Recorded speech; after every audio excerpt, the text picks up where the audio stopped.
Sir, વસ્તી ગણતરી શા માટે કરવામાં આવે છે? કેન્દ્ર સરકારનું કે રાજ્ય સરકારશ્રીનું ધ્યેય હોય છે કે તેમના રાજ્યના કે તેમના દેશના તમામ નાગરિકો સારી રીતે જીવન દૈનિક પસાર કરી શકે તે બાબતે વસ્તી ગણતરીનું ડેટાબેઝ કરવામાં આવે છે.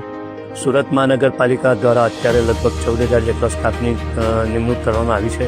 કેન્દ્ર સરકાર, રાજ્ય સરકાર, સુરત સ્ટેટ કમિશનર, કલેક્ટરશ્રી લોકોને વધુમાં વધુ માર્ગદર્શન આપી શકે, સ્ટ્રેન્થન કરી શકે તે બાબતે આ વસ્તી ગણતરીનું આયોજન કરવામાં આવી રહ્યું છે. સર, આમાંથી આ જે વસ્તી ગણતરી કરે છે એમાં સામાન્ય માણસોએ શું શું તૈયારી કરી રાખવાની છે?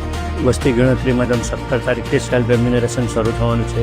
જ્યારે કોઈ ગણતરીદાર ઘરે આવે 1 જૂન પછી ઘરે આવશે, એ વ્યક્તિ એની જોબ ઉપર હોય તો એને ગણતરી કરવાનું રહી જાય. se.census.gov.in ત્યારે અમને એક ઓટીપી આવશે. ઓટીપીથી લોગિન કરીને તેમણે તેઓને ડેટા ફીડ કરવાનું છે. ડેટા ફીડ કરીને સબમિટ કરશે એટલે એ લોકોને એક યુનિક કોડ મળશે. આ કોડ એમણે રાખવાનો છે.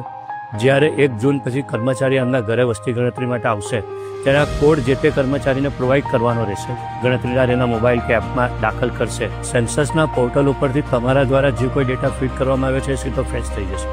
તો આના કોઈક ફ્રોડ થવાનું કોઈ સંભાવના નથી. ફક્ત તમારા લોગિન વખતે છે તમારી પાસે તમારે એ ઓટીપીનો ઉપયોગ કરવાનો રહેશે. એને કોઈ પણ પ્રકારનો ખાનગી ડેટા જેમ કે credit card detail, bank detail તમારે આપવાની નથી.